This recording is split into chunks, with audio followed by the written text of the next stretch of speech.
Alright, so good morning, good afternoon, good evening class. Welcome to our midterm lecture, and today we will be studying our beautiful, and favorite lecture, the semen analysis. Okay, so before I start on the proper lecture, okay, so magkakaroon muna tayo dito ng introduction, okay, especially in discussing this topic. So I would like us to remind that this is rated as PG. Striktong patnubay at gabay ng magulang ang kailangan, okay, na maaling may masiselang tema, lengguwahe, karahasan, sexual, horror, o droga na hindi angkop sa mga bata. Okay. So, trivia. Yan. So, trivia muna tayo. The other name of semen came from the vulgar term tamod, okay, which means a seed or viscous fluid. Okay? It is originated in the Tagalog and Visayan accent or Visayan language, no? So pag sinabi po kasi nating seed, of course that's punla.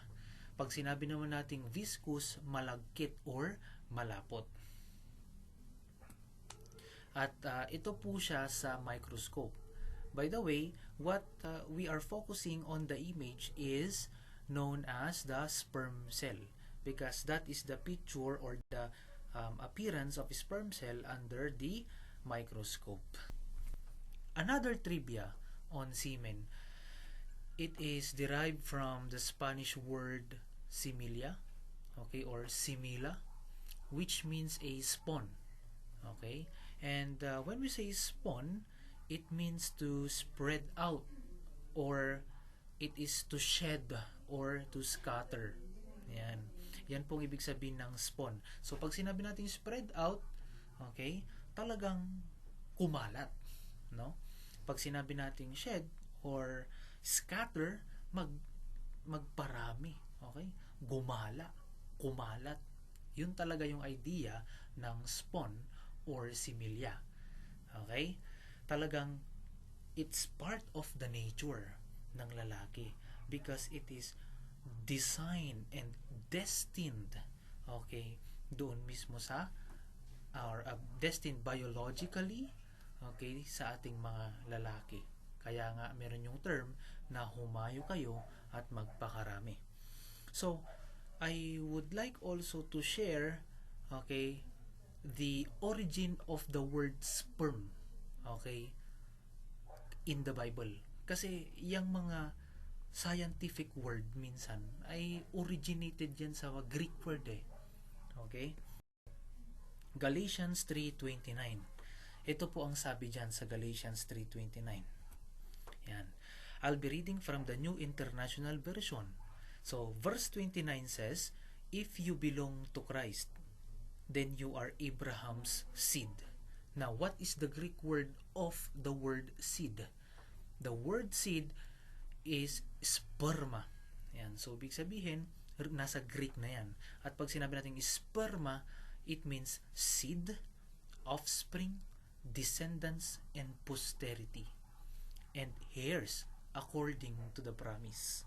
I'll repeat, if you belong to Christ, then you are Abraham's seed and heirs according to the promise. So, anong tinutukoy dyan na Abraham's seed? Okay? Ang Abraham's seed dyan, okay, at tagapagmana, heirs, according to the promise, yan ay mapapabilang ka. Okay? Mapapabilang ka bilang tagapagmana at mapapabilang ka doon mismo sa pamilya, okay, ni Abraham if you belong to Jesus Christ. And that is according to the promise. Ayan. So, gusto ko lang i-share na ang salitang sperma ay Grego po yan. Okay? Nagmula po yan sa Grego. At ang ibig sabihin yan ay seed or offspring. At gusto ko lang i-point out na dyan natin nakuha yung salitang sperm.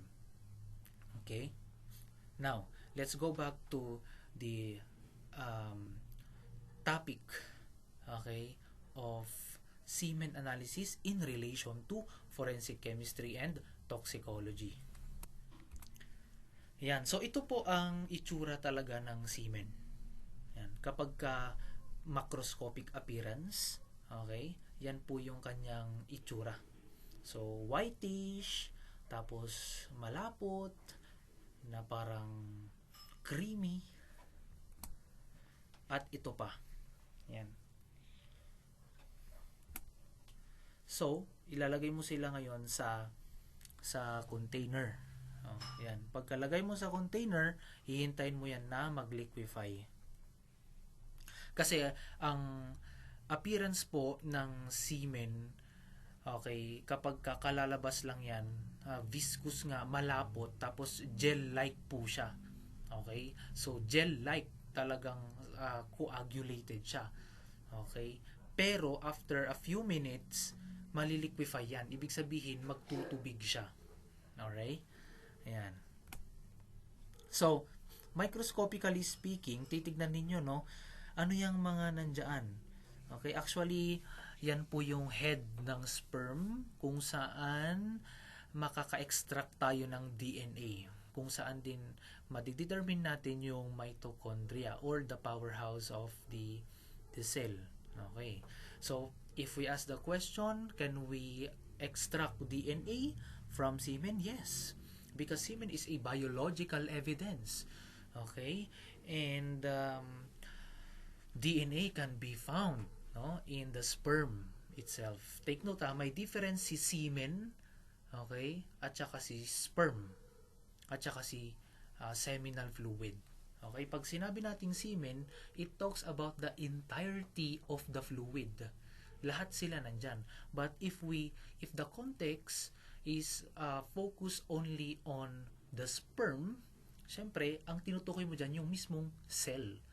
Okay? Kaya nga siya sperm cells. So, parang pag pinagsama-sama natin, no, ang semen ay magmumukhang solution.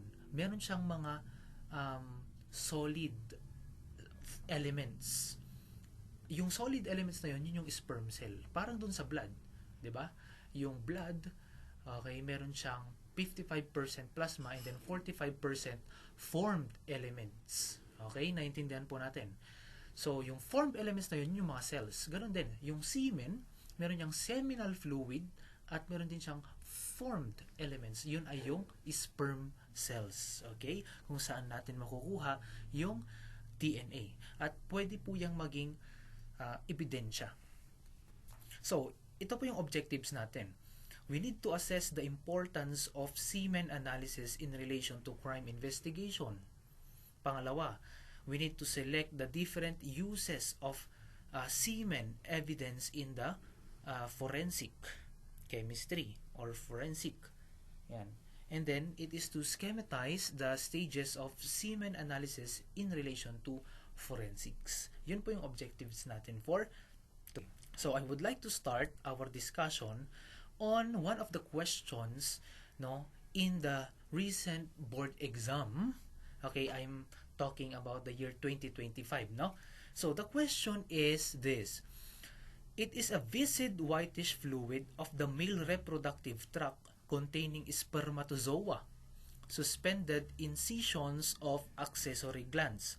The choices are A. Sperm, B. Saliva, C. Semen, D. Any of this. So, napakadaling question. Okay? Gagamitin nyo ang inyong cognitive skills for you to answer, okay, and to get the right answer from this question.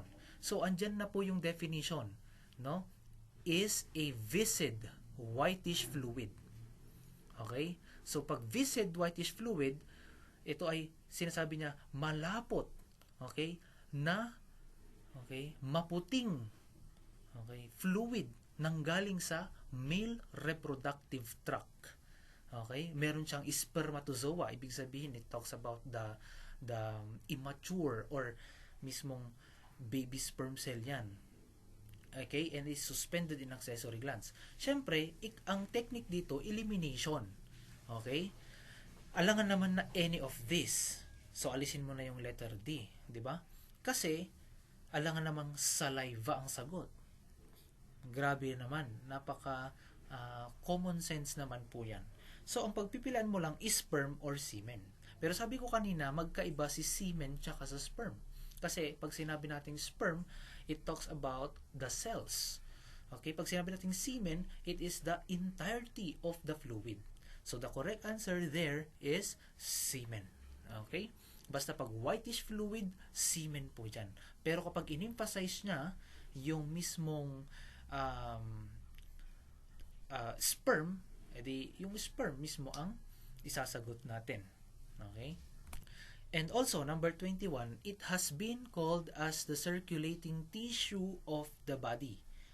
So, among the choices, as you can see, they are all fluids. Ano yan? Plasma, semen, blood, and serum. Lahat sila ay fluid. Pero, ito, in relation naman sa blood and blood stain pattern analysis, andun ang salitang circulating. Circulation. Umiikot-ikot siya. So, napakadali. Hindi mo kailangan gamitin ang iyong common sense para masagot po ito. Kasi lahat sila fluid, pero ang titignan mo sa question, yung salitang circulating. Of course, very obvious, ang sagot po dyan ay yung blood. Kaya alam naman na magse-circulate ang semen, 'di ba? Usually papakita ko mamaya na yung semen, okay, during their development, ang cute nila. Okay? Na para silang yung mga ulo nila ay nakahukay mismo sa lupa. Ganon yung itsura ng semen. So it is not circulating. Okay? Kasi blood ang circulating. And plasma and serum is considered as the liquid portions of the blood. Okay. Yan. At pag usapang circulating kasi, whole blood ang umiikot doon mismo sa mula ulo hanggang paa. Okay? Yan. Okay, so these are the stages of semen analysis. Okay? So, to sum up our discussion, no? Stage 1, it begins with the macroscopic examination. Class, please take note of the macroscopic examination. Pag sinabi nating macroscopic examination, that is physical examination.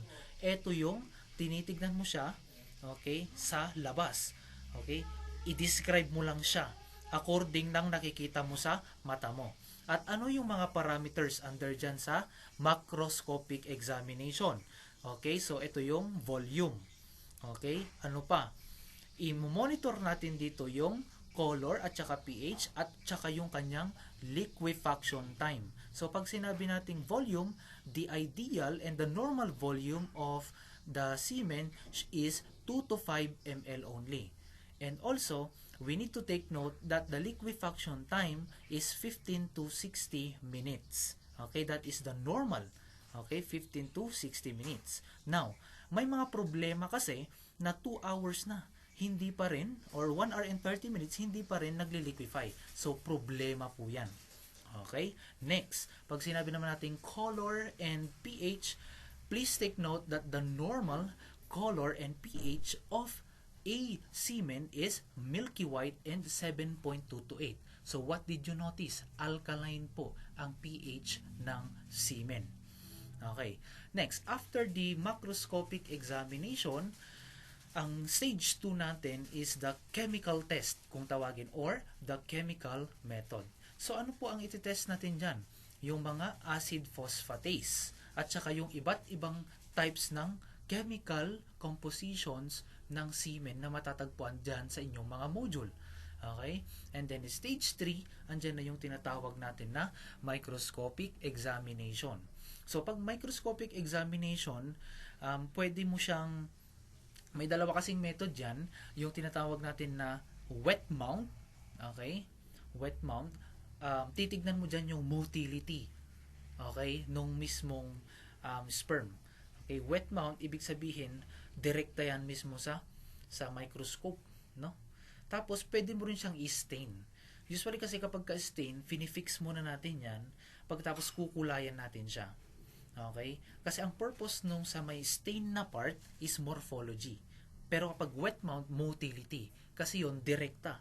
Ipapatak mo mismo yung semen dun sa slide, tapos makikita mong gumagalaw talaga yung mga yung mga sperm, tapos doon mo siya bibilangin.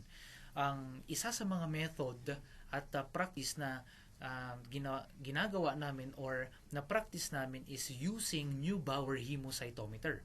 A Neubauer hemocytometer, it's the same tool para mabilang ang WBCs, okay, doon sa dugo. And it's also the same tool para mabilang din natin ang sperm. Okay, so usually, ang mga tinitignan lang naman natin din sa morphology ay yung ulo, yung leg, at saka yung buntot. Okay? And ito namang stage 4, usually optional to kapag related naman sa mga crime scene evidences, usually talagang mag-extract tayo. Okay? Ng DNA mula doon mismo sa sperm. Okay, so ito po yung iba't ibang picture ng sperm. Okay? So you have there the normal sperm, low sperm, okay? When it comes to counting, tapos yung morphology, meron tayong normal at saka abnormal. Yun lang naman yung pag-interpret natin eh. Normal at saka abnormal lang naman. At pag sinabi nating motility, ang basis lang naman natin dyan, yung progression. Okay? Ito ba ay forward progression, lateral progression, or no progression? Yan. Yung mga tinitignan natin sa semen analysis. I'll repeat, ano yung mga tinitignan natin? The count, the morphology, and the motility. Ayan. So, when it comes to volume class, the normal volume or the amount of ejaculate ng isang tao or individual is approximately greater or equal 1.5 ml. So, dun sa previous kanina, kasi ideal lang naman so ibig sabihin, iba't iba siya sa libro. So, I'll accept 2.5 to 5 ml or 2 to 5 ml pwede. 2 to 5, ayan, ml. Yan na yung sagad natin na i-accept na normal volume ng semen or amount of ejaculate. Yan. For the color, grayish white and opalescent. And for the pH, please take note, it is alkaline. So class, next time, specific ang sagot. Okay? It is provided already. So wala nang paligoy-ligoy pa. Wala nang mag-ask na pwede ba to, pwede ba to. Actually, what is flashed in your slide, yan dapat, ang dapat nasagot din kapag may pagsusulit tayo. Nakuha? Next, liquefaction time. Okay, liquefaction time is 15 to 30 minutes. Yan.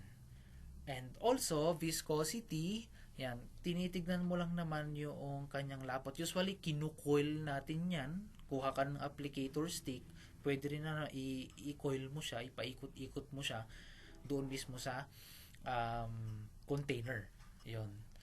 So, usually dapat less than 2 centimeters, yung kapal. Kapag halimbawang i-coil mo siya tapos ipatak mo, i-coil mo, kuha ka, pagkatapos antayin mong tumulo.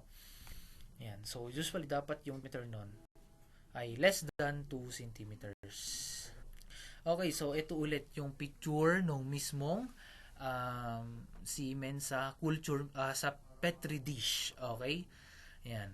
So next, let's proceed to semen monitoring. Yan. So, for the normal sperm, yan, it is greater or equal 15 million per ml. Guys, please take note, the normal sperm or semen should be, or sperm, is greater or equal 15 million per ml. Yan. At saka ang total sperm count dapat is greater or equal 39 million, per ejaculate. Ibig sabihin nun, kada labas meron ng 39 million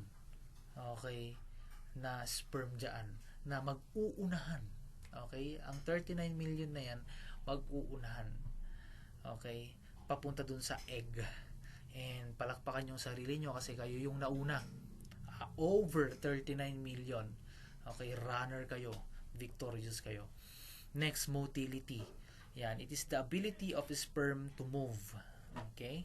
What else? Progressive motility, non-progressive motility, or immotile. Ito lang po yung parameters or classifications na titignan natin na pagka ang usapan ay motility, ito lang ang pagpipilian na dapat i-record. Ang sperm ba progressive, ang sperm ba non-progressive, or immotile. Yun lang. Okay?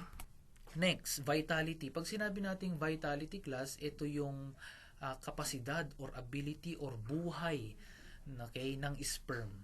Yan. And there is a normal 58%. Yan. Next, for the morphology. Morphology means it is the shape of the sperm. Ayan. Kaya nga morpho. Okay? And there is greater or equal 4% ang normal, no? At may mga sperm kasi na nag-agglutinate din, di ba? What is the idea of agglutination? It is the clumping of cells. Okay? Ibig sabihin dikit-dikit sila. Yan po ang normal talaga. Okay? So agglutination, same with aggregation, where sperm is sticking to debris. Again, agglutination, sperm sticking together. Ibig sabihin, sperm to sperm. Aggregation, sperm sticking to other debris. Ayan. So, meron akong previous experience nung last semester. Nakita ko yung sperm niya sa microscope. Meron siyang inaatake na parang artifacts. So, yon, aggregation yun sa debris. Okay? Pero at least makita ninyo kung gaano ka tirador yung sperm na yon. Okay? Talagang pinapasok niya yung artifact. Okay? Sayang wala akong video, no? Pero nasa microscope kasi siya. Ewan ko kung nakanino na yon, no? Pero makikita nyo yung sperm talaga sa microscope. Next, agglutination. Yan. Sperm sticking together. Aggregation, sperm sticking to debris. Okay, so ito po yung loob ng or itsura ng Neubauer hemocytometer. Yan, may mga maliliit siyang squares. Hindi ko na i-emphasize yan sa inyo kasi gamit po yan ng mga medtech, no? Pero ganyan nyo dapat bibilangin, no? Gusto ko lang ipakita na ganyan po yung bilang, okay, or itsura ng sperm doon sa Neubauer hemocytometer. Yan. Lahat ng mga nasa square bibilangin. Ito total yan kasi mayroong 4 large squares yung Neubauer hemocytometer. Ang pinapakita ko lang is yung first large square. So, ibig sabihin, sa isang first large square may 22 sperm. Ngayon, ilan kayong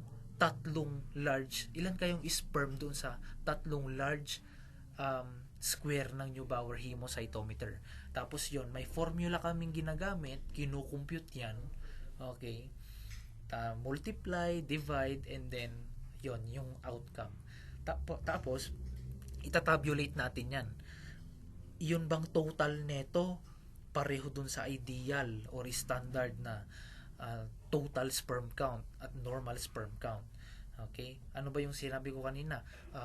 Greater or equal 39 million per ejaculate yung dapat na total sperm count.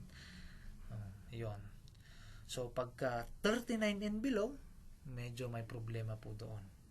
Okay, yan, 39. Next, semen assessment. Okay, so how to assess semen? Of course, motility po yan. It is the ability of sperm to move. Yan. So we can interpret motility. Okay, tatlo lang yan: progressive, non-progressive, or immotile. Ayan.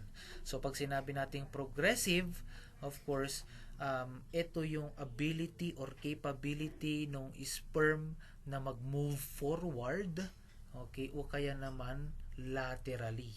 Ayan. Pag sinabi nating non-progressive, gumagalaw siya, no direction.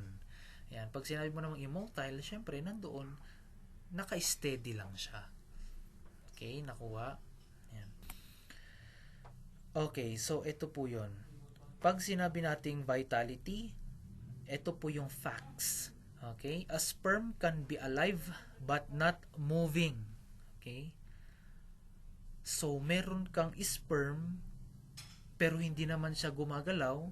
So, it's immotile. No? A sperm can be dead and not moving. So, yon ang dalawang klase ng sperm na makikita natin na nasa tao. Ano? Ang sperm mo pwedeng buhay pero hindi gumagalaw. At pwedeng patay pero hindi gumagalaw.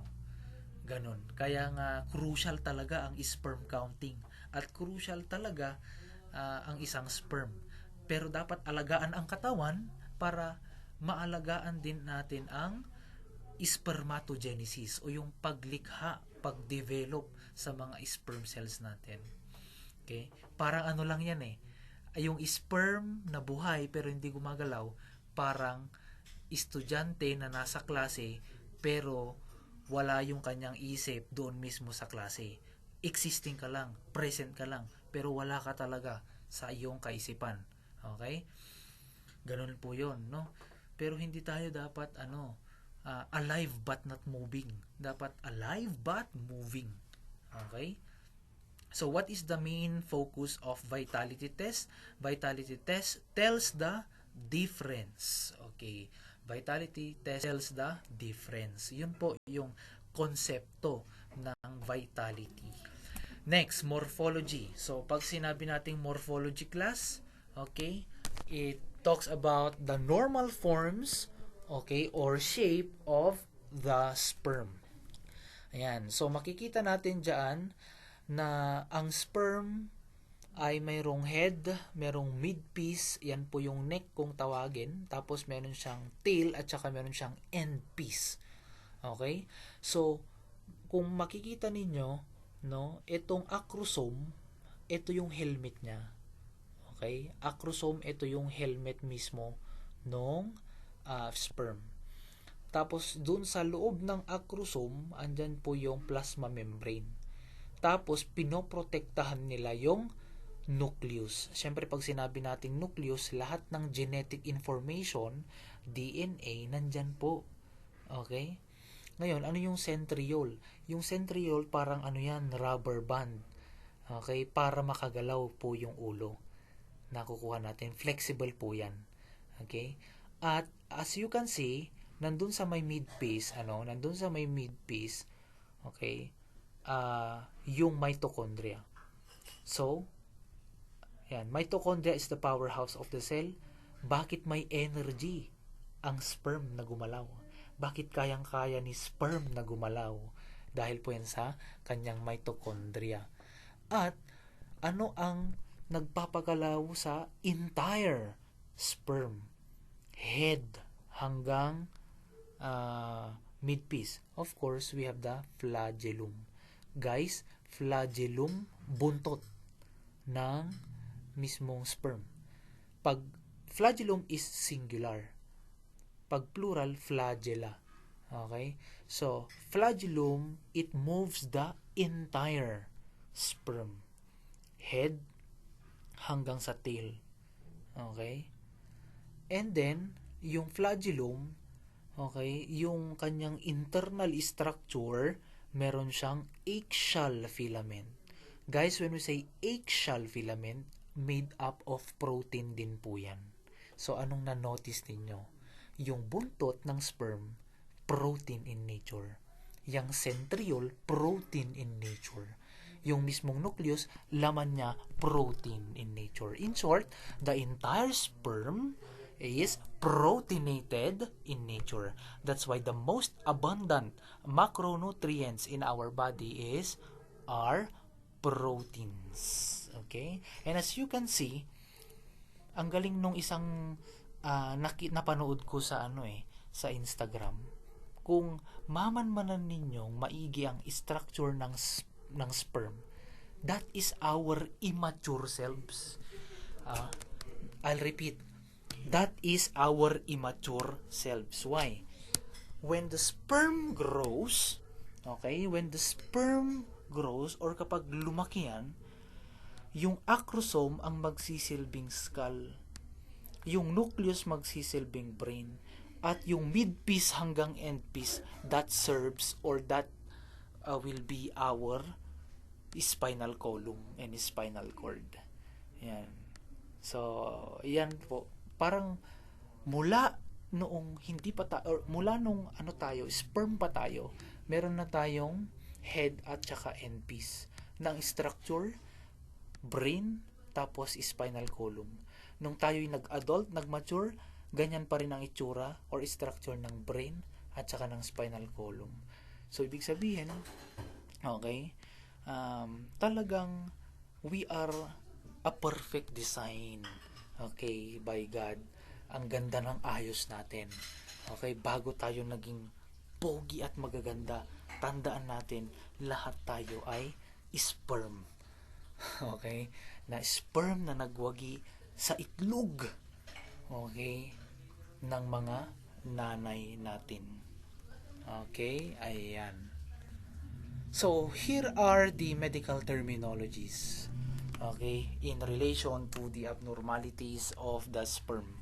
Meron tayong tinatawag na azoospermia. Ibig sabihin, the A prefix indicates not or no, or none. Kaya azoospermia, no sperm cells present. So, kung i-divide ko itong mga salitang yan, spermia means, okay, sperm in the blood.